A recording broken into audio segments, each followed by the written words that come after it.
시작하겠습니다. 제 옆에는 세 분 나와 계신데 소개 안 하려합니다. 그냥 계세요. 오늘 뭐 소개 굳이 할 필요 있습니까? 정경심 교수가 징역 4년 법정 구속됐는데 이 핵심은 입시 비리가 전부 유죄로 인정된 거예요.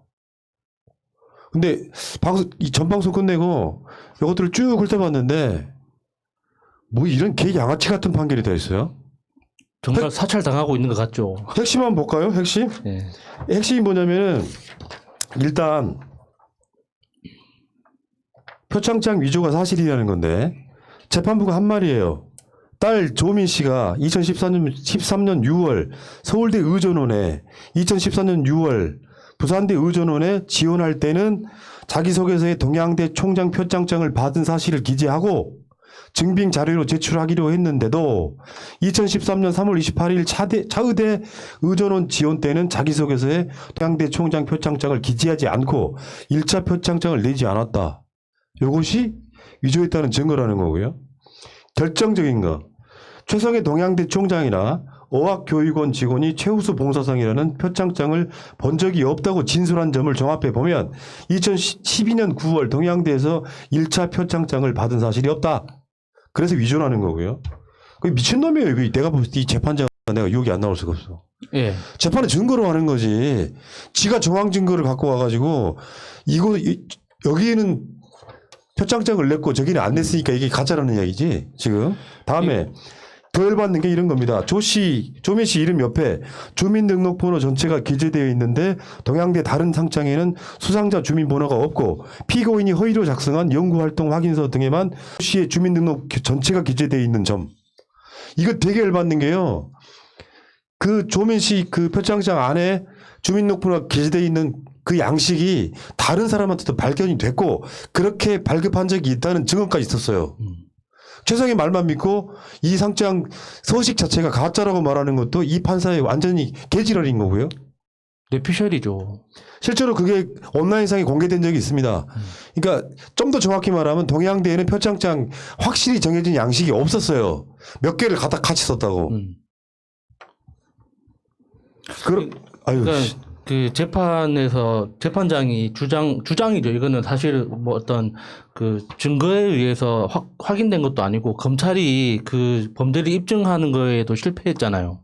그러니까 이거는 재판장이 그냥 자기 뇌피셜로 그냥 싸지른 주장이라고밖에 볼 수 없는데 제가 좀 화가 나가지고 징역 4년이 선고된 범죄가 뭐가 있는지 최근에 있는 것들을 한번 찾아봤어요.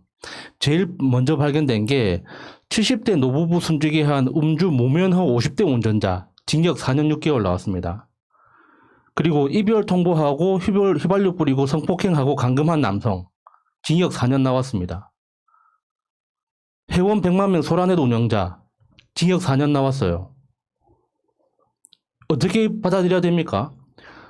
그 바카스에다가 수면제 타가지고 성폭행했던 남성 징역 4년 나왔어요. 그리고 저도 찾아봤는데 원세훈 국정원장도 당시에 4년 받았습니다.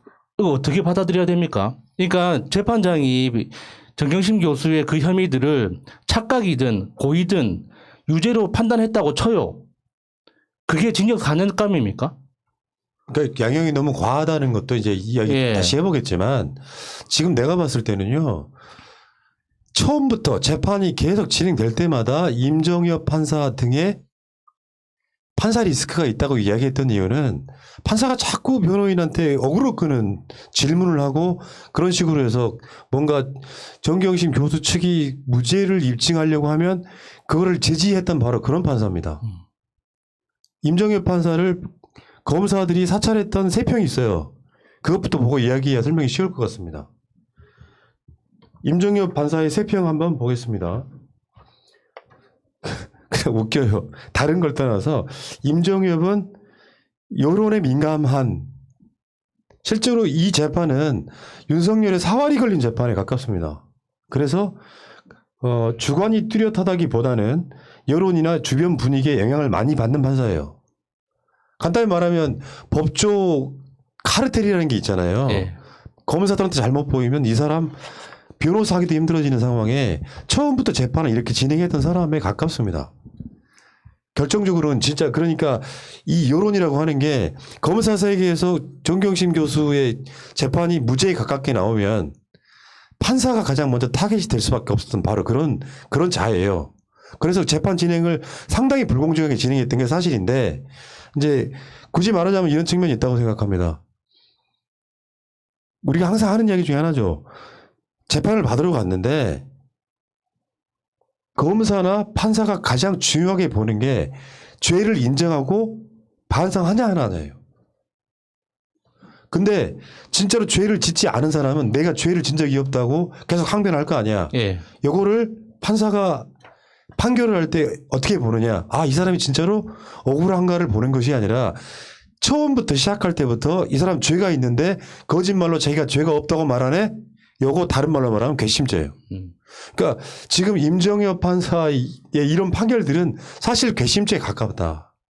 죄 양형도 그렇잖아요. 아까 말한 두 분이 말한 상식적으로 봤을 때 지은 죄에 비해서 너무 과하게 재판하고 법정 구속까지 시키는 거는 내가 봤을 때는 김경수 지사의 1심 재판, 지금도 기억납니다. 성창호의 재판, 난 기본적으로 김경수, 문재인 싫어라고 재판한 겁니다. 이런 재판은 저는 2심 가면 100% 뒤집힌다. 네, 이게 2심까지 또 이렇게 겨울이라는 어떤 계절적인 요인 때문에 정경심 교수가 얼마나 옥고를 치를지 생각하면 또 마음이 아프고 해서 또 감정적으로 요동치는 건 어쩔 수가 없는 것 같아요. 그런데 이 징역 4년이라는 게, 그러니까 제가 지난 시간에 징역 6개월을 예상을 했는데 징역 6개월도 정경심 교수의 죄를 인정해서 징역 6개월을 예상한 게 아니라 법조 카르텔이라는 그 구조적 특성을 감안해서 법원의 체면도 살리고 검찰의 체면도 살릴 수 있는 그 중간 지점이 징역 6개월이니까 이미 구속 기간을 채웠잖아요. 6개월 구속 기간을 채웠으니까 그걸 그냥 퉁치자는 의미에서 이 징역 6개월이 나오면 서로 체면을 살리고 좋게 정리될 수 있지 않을까라고 생각을 했는데 징역 4년이라는 건 이 법원이라는 이 조직 자체가 스스로 독립성이 있는지에 대해서 의심을 할 수밖에 없는 거예요. 그 검찰이 법원의 판사들을 사찰을 했다는 그 소식을 보면서 우리가 그동안 우려했던 의심을 가졌던 그것들이 아 진짜라구나 더 확신을 가질 수밖에 없게 됐는데 이번 판결을 보면 법원이 스스로 인정을 하는 것 같아요. 우리는 독립된 기관이 아니다. 우리는 사안에 따라서 찌르면 찔리고 밀면 밀리는 그런 갈대들이다라는 걸 그냥 스스로 인정하는 것 같아요. 예. 그러니까 다시 말씀드리지만 되게 그 15개 혐의를 갖고 하나씩 다 걸어놨잖아요. 동양대 표창장 위조건, 뭐 그 인턴 확인서 이런 것도 건 해가지고 15개를 만들어 놓고 크게 보면 죄목은 사모펀드 관련한 카테고리, 입시 비리 관련한 카테고리인데 입시 비리를 전부 다 유죄로 인정해버리는 거야. 근데 나는 이게 잘못됐다고 보는 게 동양대 표창장만 해도요.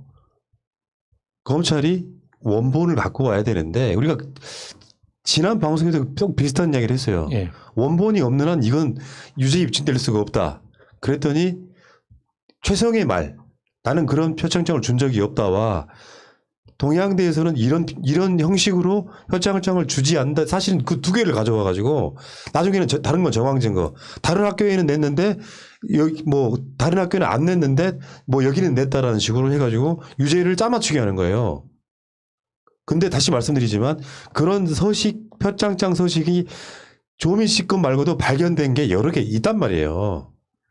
동양대가 표창장 관리 제대로 하지 않았다는 건 다 드러났던 얘기고 오히려 표창장을 발급했다라고 하는 대장을 없애버리라는 말까지 최성희가 했을 정도면 왜 그런 것들이 안 받아들여지겠습니까? 난 내가 봤을 땐 그래요.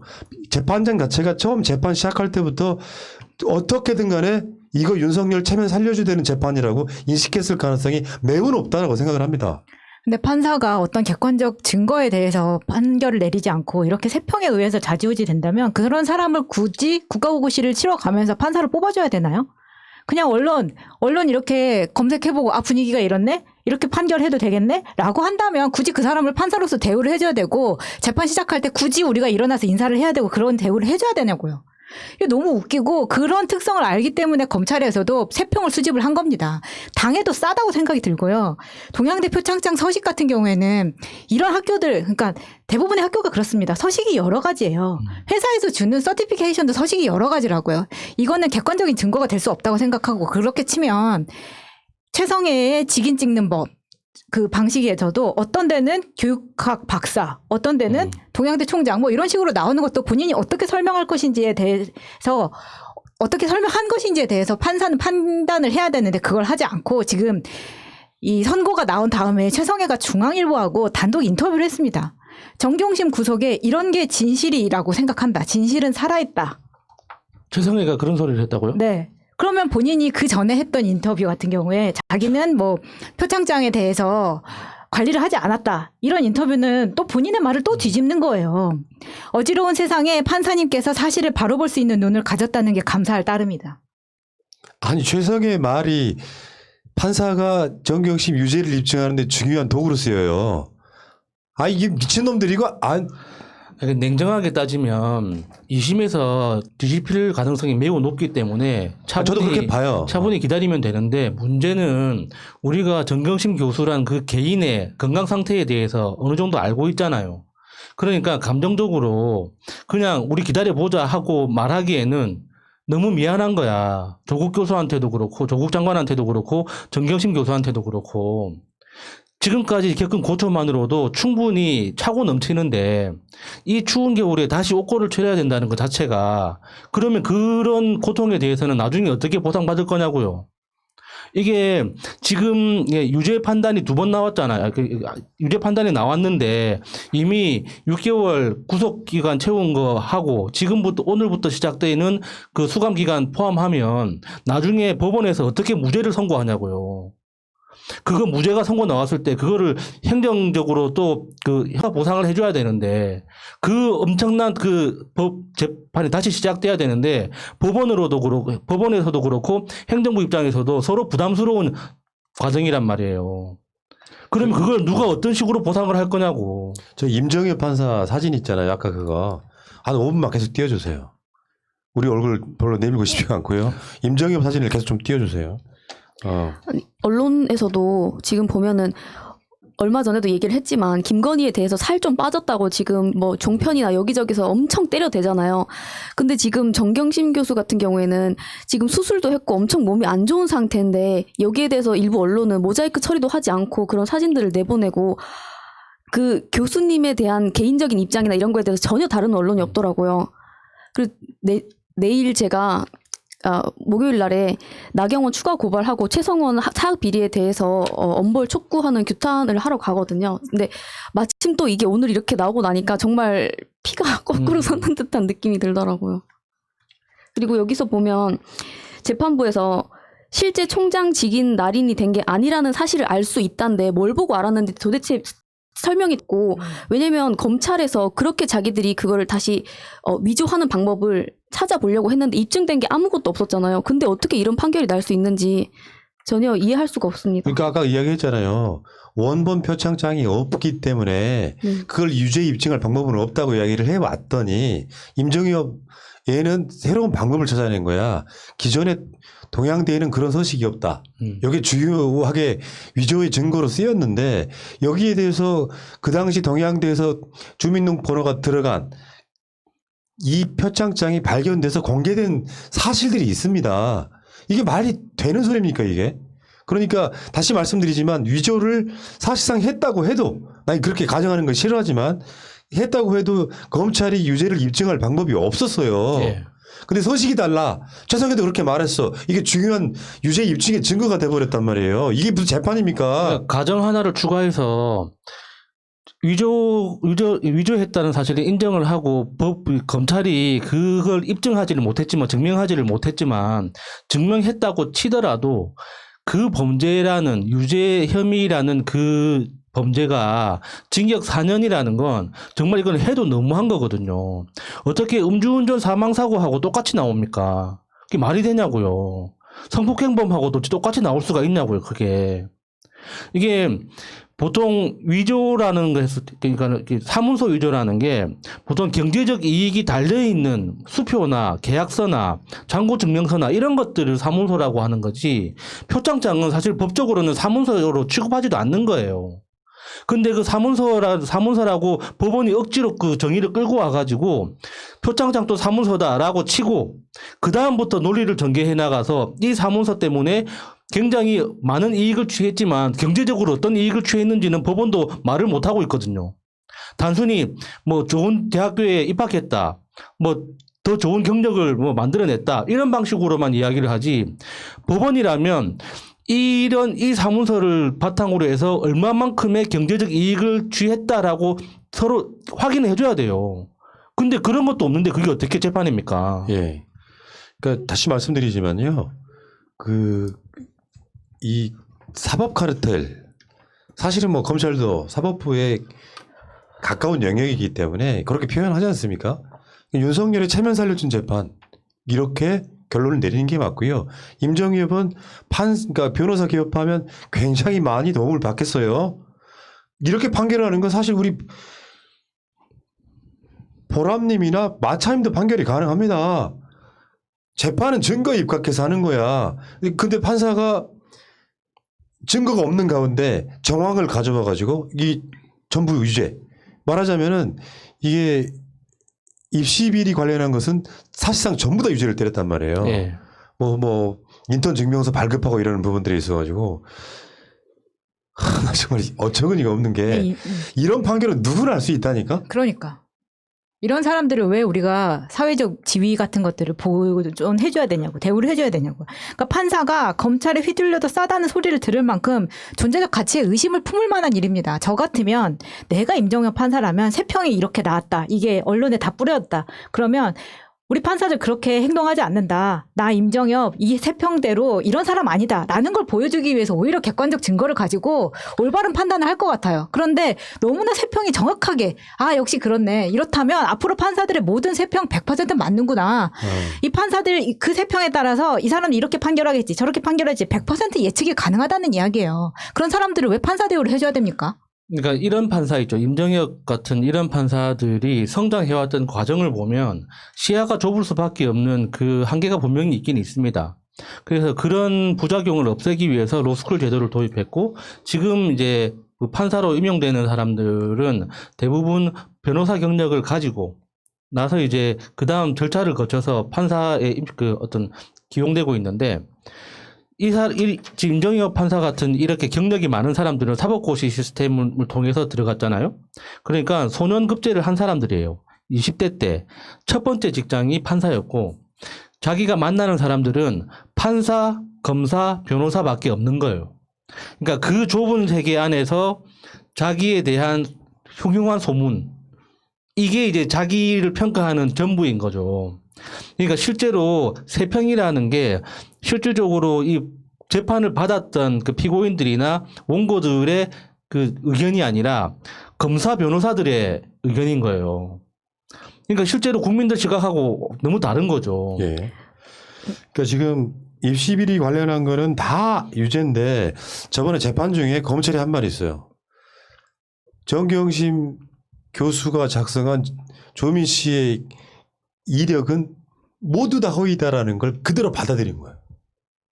놀랍지 않습니까? 뭐 정경심 교수나 조국 장관의 가족은 조민 씨에 대해서 아무것도 안 시켰어요.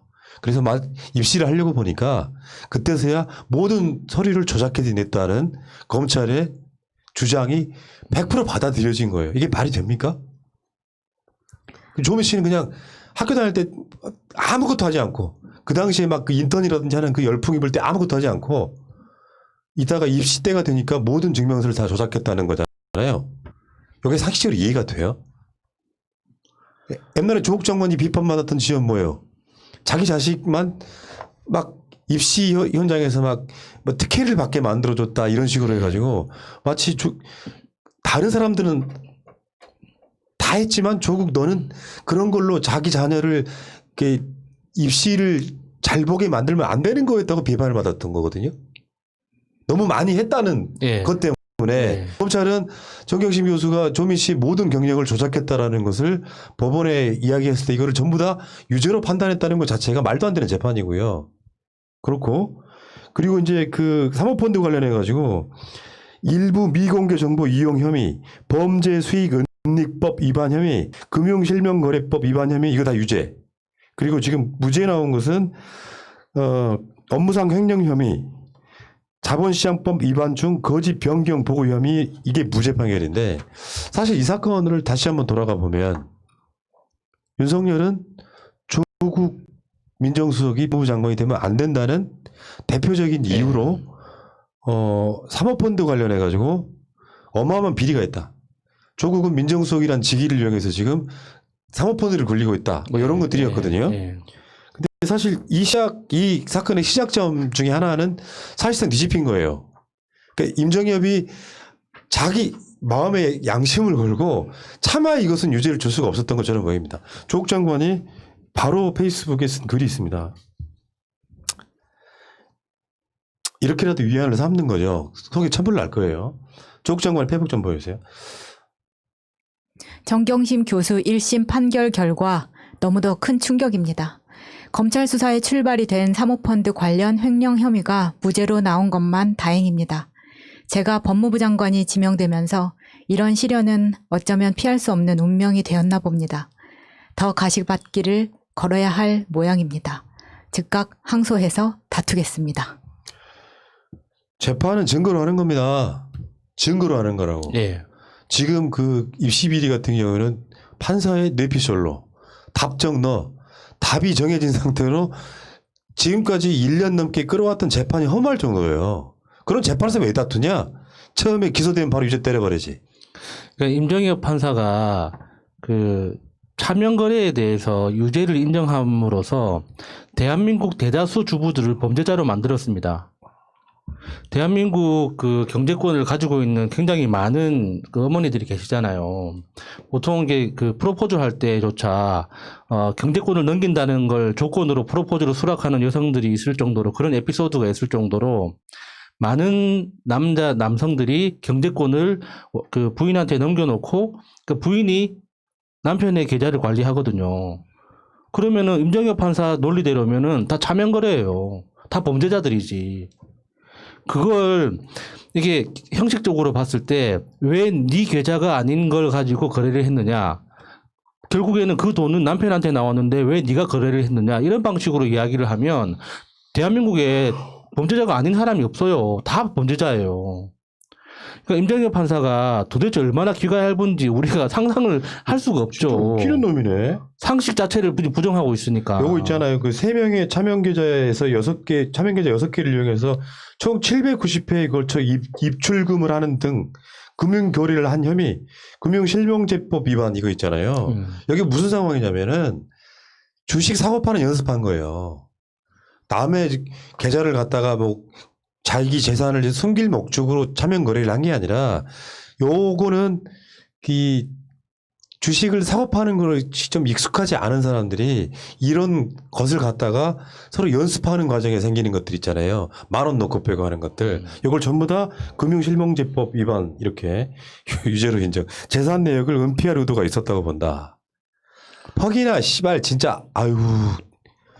아무튼 내가 이 재판 판결을 딱 보고 접했던 게 뭐냐면은 내가 본 역대급 판결 중에서 가장 황당한 판결이에요.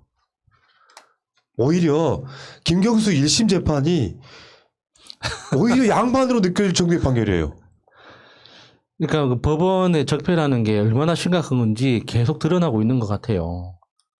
정말 그 소년급제한 사람들끼리 모여있는 그 그룹, 그 커뮤니티가 얼마나 무서운 생각을 하고 있는 건지 자기들만의 뇌피셜이 국민들한테 대표적으로 지금 정경심 교수한테 이런 판결을 내림으로써 조민 씨는 자기 인생 전체를 부정당한 거예요. 그렇게 성실하고 꼼꼼하고 열심히 살아왔던 자기 경력이 통째로 부정당한 거거든요. 그래서 오늘 재판 결과 중에서도 입학 취소가 가능한 그런 판결이 나왔습니다. 지금 사실상. 이거 진짜 웃기는 놈이네. 임정엽, 야, 일찍 이야기했던 판사 리스크가 현실화되고 나니까 이게 망치로 맞은 것 같은 느낌이요. 그러니까 이제 그 수사권 완전 분리 검찰을 기소청으로 이제 만들고 난 다음에 그 과정에서 법원이 스스로 개혁될 가능성도 없지 않아 있긴 있습니다. 약간 그 코딱지만큼 있긴 있지만 그래도 법원이라는 그 마지막 기득권을 지키기 위해서 판사들이 또 어떤 짓을 할지 우리는 또 예상을 못하죠. 그 법의 전문가들이 정말 엄청난 전문가들만이 상상할 수 있는 또 새로운 기술이 있을 거기 때문에 그런데 이런 상식에 어긋나는 상식을 초월하는 이런 판결은 사실 국민들 자체를 범죄를 저질러도 된다고 지금 어떤 격려하는 거나 마찬가지거든요. 이게 이 판결이 정말 개족 같은 게요. 기소를 하는 건 검찰이잖아. 그럼 검찰이 입증을 해야 돼요. 근데 이번 판결을 내린 거 보니까 변호인이 니들이 안 했음을 입증하라는 거예요. 반대로 생각해보면 저게 범죄를 저질렀다는 걸 입증해봐. 검찰 니들 뇌피셜 이야기하지 말고 여기 돼야 되는데 변호인한테 피고인한테 네가 안 했다는 걸 입증해. 이런 재판이라니까요. 거기다가 정말 위험한 게 국민들 입장에서 범죄를 저지르지 않고 법을 지키는 게 나한테 도대체 무슨 소용인가 하는 회의감을 갖게 합니다. 범죄를 저지르지 않아도 이런 식으로 처벌을 받는데 범죄를 저질러도 사람을 죽여도 징역 4년이 나오고 표창장을 위조해도 징역 4년이 나오는데 기왕이면은 크게 한탕 하고 나서 징역 4년 받는 게 나한테는 경제적 이익이 되는 거잖아요. 법원이 이런 식으로 법을 이렇게 적용하고 집행하는 이런 그 기준을 국민들한테 헷갈리게 하면 결국에는 범죄를 격려하는 거예요. 그러니까 그 검찰이 판사들 사찰을 했다고 밝혀졌을 때 법원 내부에서 소수의 목소리가 있었잖아요. 이게 얼마나 위험한 짓이고 얼마나 국민들한테 법감정이나 어떤 법에 대한 사회적 합의를 무너뜨릴 수 있는 굉장히 위험한 신호가 된다는 거. 이게 지금 이번 판결로 확실하게 보여주는 거예요. 야, 그러니까 윤석열의 그 징계 혐의 중에 판사 사찰이 있었잖아요. 심각하게는 이 판사에 대한 사찰이 있었다고. 당연히 있었겠죠. 그러면 이걸 우리가 받아들여야 됩니까? 아니, 이번에 우리가 징계위 절차를 보면서 오히려 윤석열이 난리를 쳐서 알게 된 부분이 있는데 징계위를 선정하는 것도 그렇고 어떤 그 판단을 하는 판사가 누구다라고 언론에 아우팅이 되면은 네. 그 사람들이 이야기하잖아요. 징계위에 출석하는 것만으로도 이미 엄청난 연락이 온다고. 그렇다면 임정엽은 아무런 연락을 안 받았을까요? 제가 교과서로 배운 삼권 분립에는 정확하게 삼권 분립이 되는 걸로 지금까지 알아왔는데 삼권 분립이 된다 하더라도 제가 봤을 때 사법부 안에서는 절대적으로 판사나 검사에 대한 이루어지지 않고 있다고 생각합니다. 이 사람들이 똑같이 다 사법연수원을 나오고 한 달이 건너면 다 아는 사이인데 연락을 안 했겠냐고요. 당연히 압박 들어왔겠죠. 가뜩이나 세평에 휘둘리는 나부랭이 판사인데 얼마나 쥐고 흔들었겠냐고요. 나부랭이 판사 충격적이다. 그리고 판사가 원래 검찰은 기소하고 변호사나 아니면 뭐 증인이나 피고인이나 다 약간 거기서 자기의 논리를 펼치고 뭔가 판사는 중간에서 되게 재판정에서 위치도 높잖아요. 네. 뭔가 더 높은 자리에서 판결하고 결과를 내는 그런 사람이고 되게 중립적이고 합리적인 사람이라는 이제 인식이 그래도 다수한테 있었는데 이 판결로 인해서 이제 그게 아니라 이미 판사도 재판정도 한 명의 플레이어일 뿐이라는 게 드러난 것 같습니다. 그래서 솔직히 2심에서 어떤 판결이 되고 뒤집히고 했던 간에 이걸 계기로 진짜 검찰개혁 다음 화살은 당장의 사법부로 향할 거라고 생각이 되는데요. 이게 왜냐면 솔직히 저희가 푸나님이 항상 얘기하시기를 우리는 진영방송이라서 실드도 쳐주고 얘기를 안 하는 걸로 가끔은 이렇게 실드를 쳐주기로 한다고 얘기를 하시는데 이거 같은 경우에는 그냥 딱 봐도 거기에 너무 한쪽의 편을 들어주는 판결이 아닌가. 이건 솔직히 새날이 민주당 편 들어주는 것보다도 훨씬 더 편파적인 거라고 생각이 되거든요. 맞습니다. 그러니까 이게 진짜 판사 나부랭이가 사찰을 당하는, 정확히 말하면 임정엽은 사찰 당했네라고 이 판결을 결론 줘도 돼요. 그래서 지금 스스로 증명한 거죠. 네. 왜 그러냐면은 이 부분은 너무 비상식적인 판결 이런 거 있잖아. 내가 한 번 욕 먹고 말고 내 앞길을 보장받겠다라고 하는 임정엽의 뇌피셜이 그냥 바로 반영된 판결입니다. 다시 한번 말씀드려요. 늦게 들어오신 분들을 위해서. 표창장 위조의 증거라고 하는 것이 그런 서식이 발견됐음에도 불구하고 그런 서식은 없었다. 그리고 최성해 총장이 그렇게 말했다. 이게 주요 증거예요. 거기다가 그렇게 치면 동양대 표창장이 의전원에 합격하는데 굉장히 큰 포션을 차지했다라는 이야기가 됩니다. 지금 그 판결문도 나와요. 이런 것들로 인해서 이것으로 인해서 합격을 했다면 그 의전원의 업무를 방해했다라고 이야기를 하고 있습니다. 그렇다면 서울대 의전원은 왜 떨어졌을까요? 같은 동양대에 표창장을 넣었는데. 저는 이런 게 웃겨요. 동양대 표창장이 그렇게 파워가 세다면 그러면은 왜 최성애는 표창장을 발급한 리스트를 가지고 있지 않은가? 왜 학교에서는 그거를 정확하게 엄격하게 관리하지 않는가? 이것부터 문제가 돼야죠.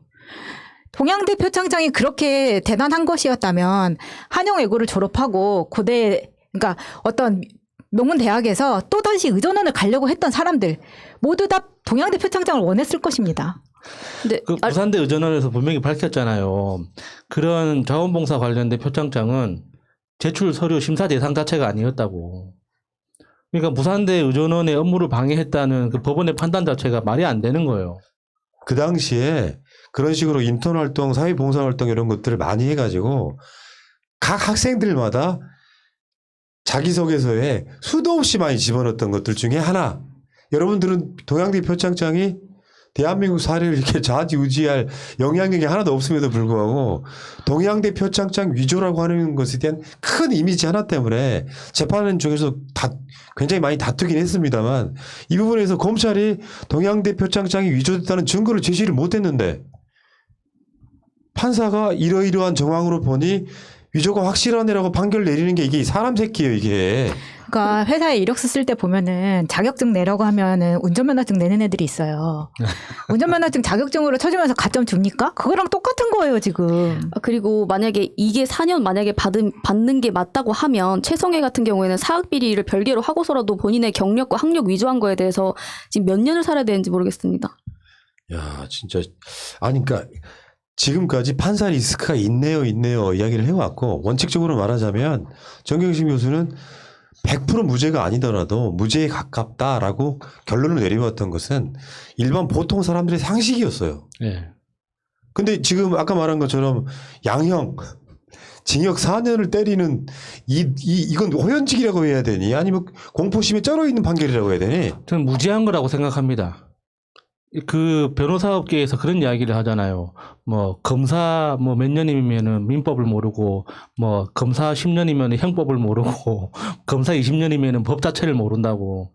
그러니까 그 판사도 자신이 연구자로서 그리고 학자로서 어떤 판사라는 어떤 직업인으로서 여러 가지 그 어떤 정체성을 가지고 그 업무에 임하고 있을 텐데 현실 세계하고 너무 동떨어진 기간이 길어지다 보니까 과연 이게 이 판결이 나한테 미치는 어떤 이익 외에 다른 생각을 못 하고 있는 것 같아요.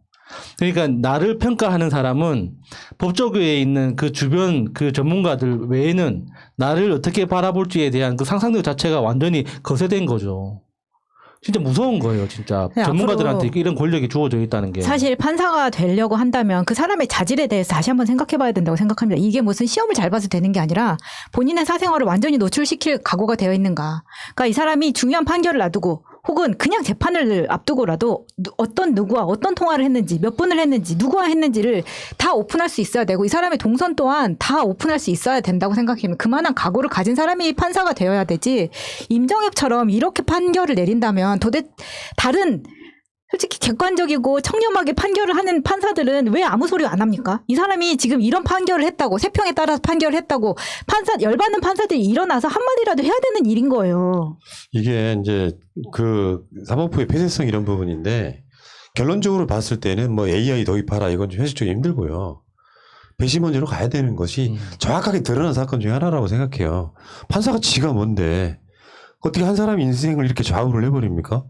사실은 검찰의 사찰과 말하자면 이럴 수 있는 거잖아. 당신이 여기 지금 정경심 교수에 대해서 무죄를 때리면 검사들 엄청 곤란해진다.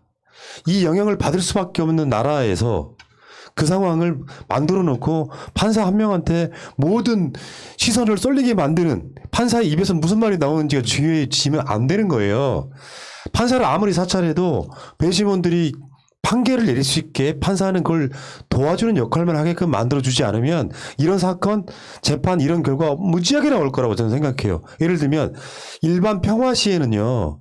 이런 사건들이 그냥 판사위에서 소심 판결할 수 있지만 세상의 모든 이목이 집중된 이 사건에 임정엽이 사찰까지 당하는 마당에 어떻게 좋은 판결을 내릴 수가 있겠냐고요. 이거는 윤석열이 한 판결이에요. 배심원적으로 빨리 가지 않으면 이거 대한민국 사법부 저는 불태워진다고 봅니다. 그러니까 여러 가지 고민을 동시에 해야 되고 사법부를 개혁하는 것 자체가 굉장히 복잡하고 특히나 시간이 굉장히 오래 걸리는 일이에요. 지금 현재 시스템으로도 판사라는 그 인력 자체가 부족하거든요. 그러니까 판사들 개별적인 그 업무 강도는 엄청나게 높아요.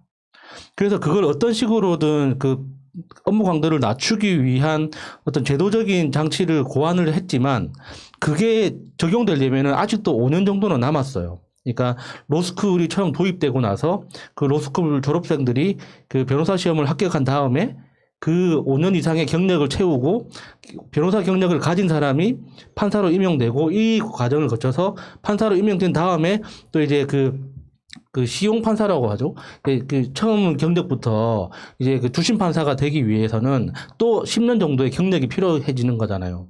그러니까 아직까지 그 처음 로스쿨 졸업생이 그 첫 번째 주심 판사가 되기 위해서는 한 5년에서 6년 정도 시간이 남았거든요.